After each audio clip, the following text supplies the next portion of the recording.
네, 이번에는요, 우리가 10단원에서 배웠던 내용들, 정치 과정과 시민 참여와 관련된 내용들을 한번 마무리해보는 시간을 가지려고 합니다. 그래서 우리 첫 번째로 배웠던 정치 과정의 내용을 들어가 보도록 할게요. 자, 우리가 정치 과정이, 이렇게 됩니다. 현대 사회에는요, 이 정치 과정의 의미부터 좀 알아봅시다.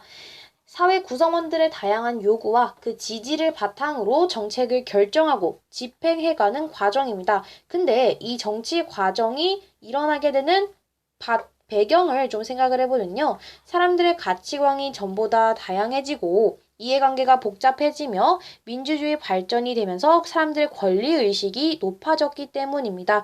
그러므로 의견을 표출하고 갈등과 충돌을 해결해 나가는 모든 과정을 우리는 정치 과정이다라고 얘기를 하게 되는 것이죠. 그러면서 그 단계에 대한 내용을 좀 보겠습니다. 우선 다원적 이익 표출을 하고 이익 집약을 한 후에 정책을 결정하고 그 정책을 집행하면서 정책을 평가해서요. 다시 완료의 과정을 거쳐서 다원적 이익 표출로 넘어가게 됩니다. 자, 다원적 이익 표출은요. 개인 또는 집단이 하게 되고요. 그 이익을 집약하는 것을 언론이나 정부나 선거가 하게 됩니다. 그러면서 그 정책을 결정하는 것은 국회와 정부가 하게 되고요. 정책을 집행하는 것은 정부가 하게 됩니다. 마지막으로 그 정책을 평가하는 행위를 국민이 하게 되면서 완료의 과정을 거친다라고 할 수가 있겠죠. 자, 우리가 이번에는요, 정체의 주체에 대해서 알아보겠습니다. 정체의 주체는요, 크게 공식적 주체와 비공식적 주체로 나눌 수가 있다고 그랬습니다. 자, 공식적 주체는요, 정부, 국회, 법원이 있었습니다. 정부는 국회에 법률안을 제출할 수가 있었고, 정책을 수립하고 집행을 하게 됩니다. 국회는 법률을 제정하고 개정하면서 정부 정책을 감시하고 비판을 하게 됩니다. 마지막으로 법원은요, 재판을 함으로써 법률과 정책으로 분쟁을 해결하게 됩니다.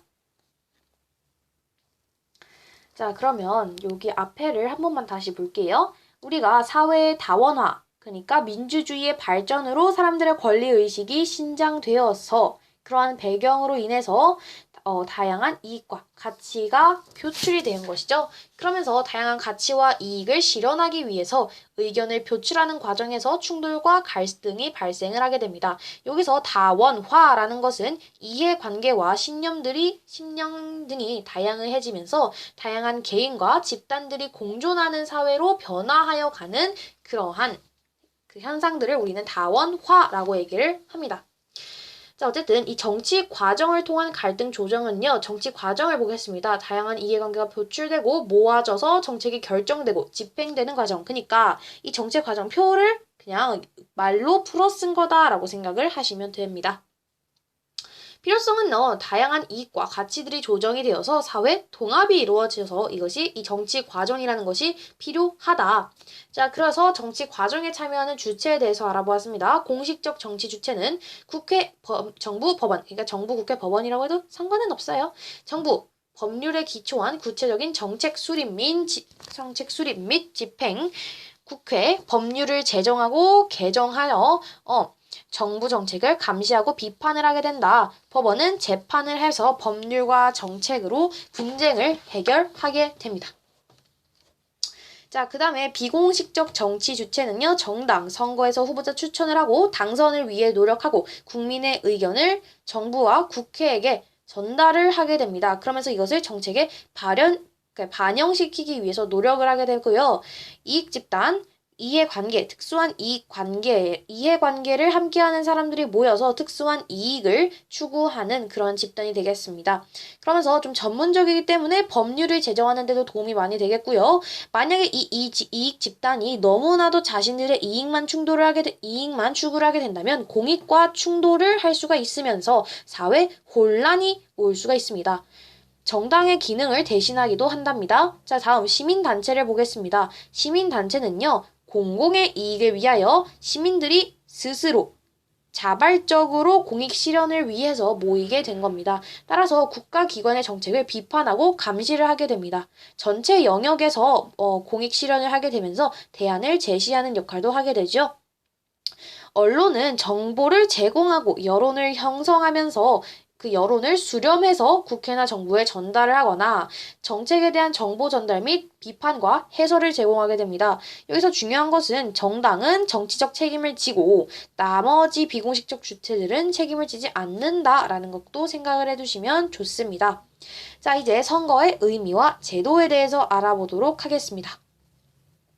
우리가 민주주의 시대는요, 국민이 자신을 대신할 대표를 선출하게 됩니다. 왜? 영토가 넓어지고 인구가 많아지면서 직접 민주정치를 시행하면요, 시간적과 돈으로 많이 소모가 됩니다. 따라서 대신하는 정치를 하게 되면서 우리는 선거라는 것을 하게 됩니다. 이 선거의 기능은 대표자를 선출을 하고요. 정치 권력에 정당성을 부여를 하게 됩니다. 정당성이라는 것은 많은 국민들이 동의를 한 것에 부여가 되는 성질입니다. 자, 여기에 더 구체적인 뜻이 나와 있는데요. 정치 권력에 대해 정당하다고 느끼는 그 관념, 그죠? 그러면서 국민 다수의 지지를 받을 때 그 정치 권력에 정당하다 느끼는 관념이 획득이 됩니다. 그러면서 국민의 여론을 민주 정치 과정에 반영을 하는 기회가 되고요. 정치 권력의 통제 수단까지 될 수가 있습니다. 국민의 여론을 드러내어 정치 과정에 반영하는 기회를 제공한다라는 것도 잊으시면 안 됩니다. 자, 다음 이 민주 정치의 4개의 그 원칙을 4원칙이라고 하죠. 보통 알아보도록 할게요. 보통 선거라는 것은 우리나라의 국민이라면 일정 연령 이상이면 누구나 선거를 할 수 있는 것. 이것의 반대는 신분이나 재산 등에 따라 성별이나 신분 재산 등에 따라서 그 선거를 할 수 있는 기회를 다 불평등하게, 불공정하게 나눠주는 그러한 선거라고 하시면 됩니다. 따라서 제한 선거가 되겠고요. 다음은 병등 선거입니다. 그 투표의 한 표의 가치가 누구에게나 동등한 가치가 되어야 한다라는 것인데요. 자등 선거라는 것은 신분이나 재산, 성별 등에 따라 투표권을 불평등하게 나누어 주는 것이라고 합니다. 직접 선거라는 것은 대리 선거는 아니고 자신이 직접 선거를 해야 하는 것, 유권자가 직접 투표를 해야 하는 것이라는 것이죠. 따라서 이것의 반대는요, 대리 선거가 아닌 간접 선거가 됩니다. 마지막 비밀 선거가 있겠습니다. 비밀 선거는 비밀 보장을 하고 유출을 하지 않는다. 비밀을 보장한다는 원칙입니다. 이것은 반대가 된다는 것은 비밀이 아닌 공개 선거가 되겠죠? 자, 그래서 이 반대가 되는 것들은요, 모두 다 나쁜 거라고 생각하시면 이해가 편하실 거예요. 자, 마지막 공정한 선거를 위한 기관과 제도에 대한 내용 알아보도록 하겠습니다.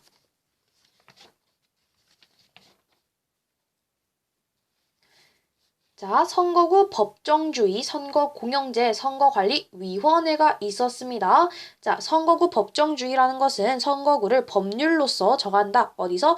국회에서. 그래서 예시로 나온 것이 게리 맨더랭을 막기 위하여 자, 미국의 주지사인 게리가 자신의 정당에 유리하도록 그 선거구를 조정을 한 것이죠. 그것을 막기 위해서 선거구 법정주의를 실행을 하였다라고 생각을 하시면 되겠고, 다음은 선거 공영제입니다. 선거 운동 비용 등을 나라에서 지방 자치 단체 또는 국가에서 국가에서 보장을 해준다, 부담을 해준다는 것입니다. 따라서 이것을 경제력에 상관없이 유능한 후보자라면 누구나 다 동등한 기회를 보장하면서 참여를 할 수 있게 하고요. 선거운동의 과열을 방지하고 공정한 선거를 위하여 선거공영제라는 제도가 실시가 되었습니다. 이 선거구 법정주의와 선거공영제는 제도적인 측면에서 바라보는 게 되겠고요. 기관적인 측면에서 바라본다면 선거관리위원회, 즉 선관위라고 하는 것들이 생각을 할 수가 있겠습니다. 선거관리위원회는요, 독립된 기관으로서 공정한 선거 관리를 위하여 사무를 처리하는 국가기관입니다. 후보자 등록과 선거 운동 및 투표를 하고요. 개표 과정 관리를 하며 공정 선거와 선거 참여를 독려합니다. 따라서 다른 정당에는 참여할 수가 없게 되고요. 헌법으로서 임기와 신분을 보장해 준다라는 내용까지 알아두시면 됩니다. 자, 다음은 지방자치제도입니다. 지방자치제도란 지역 주민이나 지방정부가 해당 지역의 공공문제를 자율적으로 처리를 할 수 있어요. 자, 지역에 살고 있는 주민이 지방자치단체를 구성하여 공공의 문제를 자율적으로 처리하는 제도를 우리는 지방자치제도라고 합니다.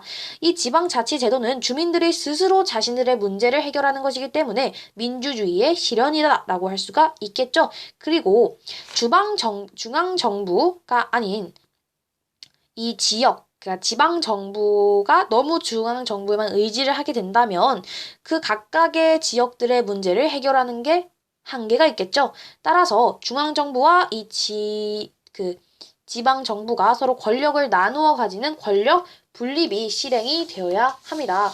이런 것까지 여러분이 생각을 해 주셔야 해요.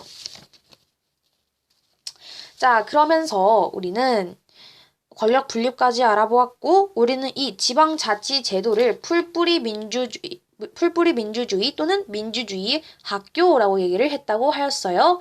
자, 우리나라에서는 헌법이 가장 큰 비중을 차지하고 가장 중요하다고 생각을 하고, 그 다음 법률, 명령, 조례, 규칙이 됩니다. 이것도 알아두시면 좋다고 할 수 있고요. 지방자치단체는 광역자치단체와 그리고 기초자치단체로 나눌 수가 있었는데, 광역자치단체에는 특별시, 광역시, 특별자치도, 특별자치시, 도 이런 게 있겠고 지방의회와 지방자치단체장으로 나눌 수가 있었습니다. 지방의회는요, 시, 도, 의회라고 얘기를 하게 되고요. 지방자치단체장은 시장, 도지사라고 하게 됩니다. 기초자치단체는 시, 군, 구로 나눠질 수가 있고 지방의회와 지방자치단체장으로 똑같이 나눠지게 됩니다. 지방의회에서는 또 시, 군, 구 의회라고 하고 지방자치단체장에서는요.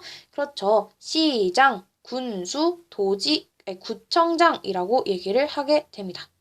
자, 그러면 지방자치단체에서요. 지방의회와 지방자치단체장이 어떤 일을 하는지 알아보도록 합시다. 지방의회는요, 집행기관입니다. 의결기관입니다. 그러면서 조례나 제정하나 개정을 하게 되고요. 예산을 심의하고 의결을 하게 됩니다. 지방자치단체장은요, 집행기관으로서 규칙을 제정하고 주민 복리를 증진하게 됩니다. 지역 주민들은요, 지역 대표를 선출하고 지역사회에 참여를 하게 되죠. 자, 그러면서 이 지방자치제도의 기능에 대해서 조금 알아보게 되자면 지역 주민들의 자치 능력을 배양하고 권력 분립의 원리를 실현하며 민주주의의 기초를 확립한다. 아까 앞에서 말씀을 드렸던 내용이었습니다. 이 내용. 자, 그리고 마지막 시민참여 방법을 알아보았습니다.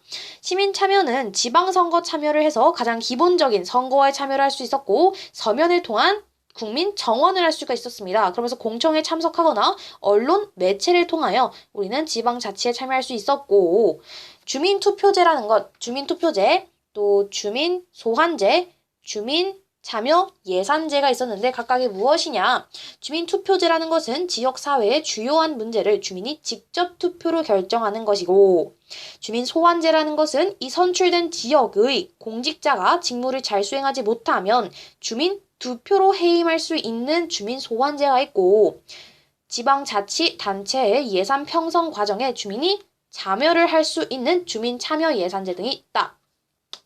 그러니까 주민 투표제는 주요한 문제를 주민의 투표로 해결하는 것이고 그 다음에 주민 소환제라는 것은 이 공직자가 직무를 잘 수행하지 못하면 이 주민 투표제를 통하여 해임을 할 수 있는 제도이다.